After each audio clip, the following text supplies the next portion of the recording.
My name is Claire Bennett. I'm 29, single, and live in a shoebox apartment in Brooklyn with a cat named Muffin and a collection of books that take up more space than my furniture.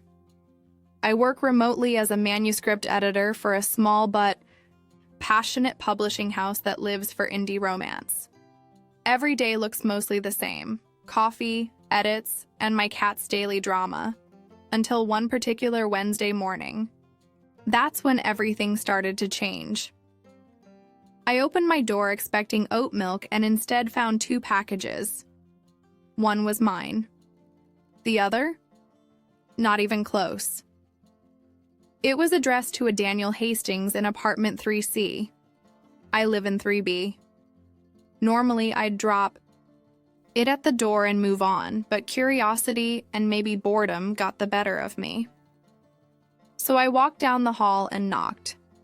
The door opened almost immediately, and standing there was a man with tousled brown hair, sleepy blue eyes, and a t-shirt that said NASA, like it had a story to tell.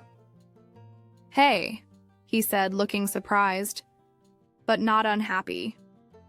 "Hi," I replied, holding up the box. "I think this belongs to you." He took it with a grateful smile, then paused. That's when Muffin slipped past my ankles and sprinted into his apartment like she owned the place. I apologized profusely and stepped inside to retrieve Muffin, but she was already perched on his windowsill, purring like she'd found heaven. Daniel chuckled. "She has good taste," he said. The apartment smelled like cinnamon and had stacks of astronomy books everywhere. "I'm Claire, by the way, 3B, I added. "Daniel, 3C, and clearly your cat's new landlord." Over the next few days, we bumped into each other often. In the hallway, at the mailboxes, once at the coffee shop around the corner.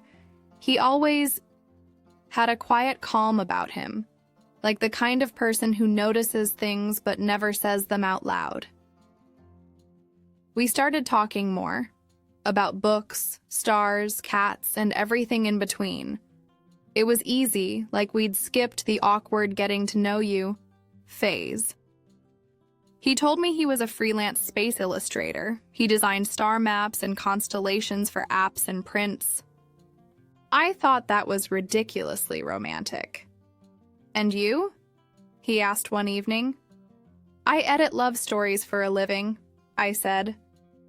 "So I guess I read about more kisses than I've had." He laughed softly. "Maybe we should change that." I blushed, pretending I didn't hear it, but I did. And I couldn't stop thinking about it. October slipped in with golden leaves and sweater weather. We started walking in Prospect Park on Sundays, talking about constellations and fictional endings. Daniel would point out stars and say things like, "That one's Cassiopeia," always dramatic. I'd laugh and pretend not to be memorizing every word. One day, he brought me an old copy of To Love a Star Captain he found in a used bookstore. "For your collection," he said, as if he hadn't just given me something priceless. One chilly evening, we stood on the rooftop of our building as the first snow of the season began to fall. He pointed out Orion's belt, but I was watching. His mouth instead. The moment leaned into something more, something electric and soft. And then his phone buzzed. He looked at it and sighed. "It's my sister. She's coming to visit next week." He smiled, but his eyes were somewhere far away. The next morning, he was gone. No knock, no text, no trace. I waited. For hours, then days. I even knocked once on his door, feeling ridiculous. Muffin waited at our door every morning like she expected him to appear, but he didn't. Zoe, my best friend, tried to cheer me up with wine and Taylor Swift, but it didn't work. Because even though we never kissed, I had already fallen. 2 weeks later, I saw him. He was getting out of a cab, looking pale and exhausted, dragging a duffel bag behind him. My heart punched my ribs. "Daniel?" I called. He turned, startled. Then his expression softened. "Claire," he said, like my name mattered. "Can we talk?" He added, voice rough like he hadn't used it in days. We went to the rooftop where it had all almost started. He told me his sister had a health scare and he had to fly to LA without warning. I thought I'd be back in a day. Then things got complicated. I nodded, swallowing hurt I didn't want him to see. "You could have left a note." "I know," he said, eyes full of regret, "but I didn't want to say goodbye." There was a silence. That thick, charged kind of silence. Then he said, "Claire, maybe that package wasn't delivered to the wrong door. Maybe it was the universe trying to get us right." I didn't answer right away. I just stepped forward and kissed him. Muffin would have approved. When we pulled back, snow was falling again.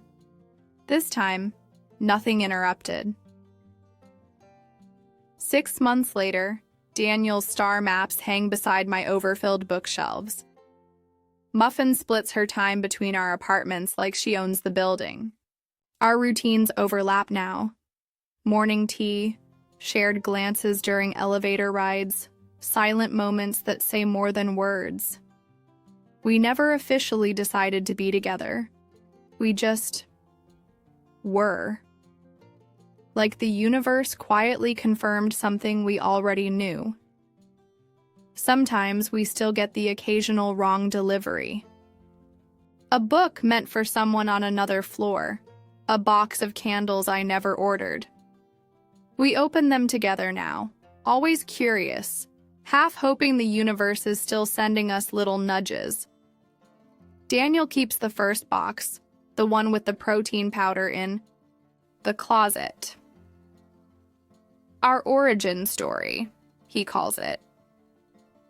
I pretend to roll my eyes, but I smile every time.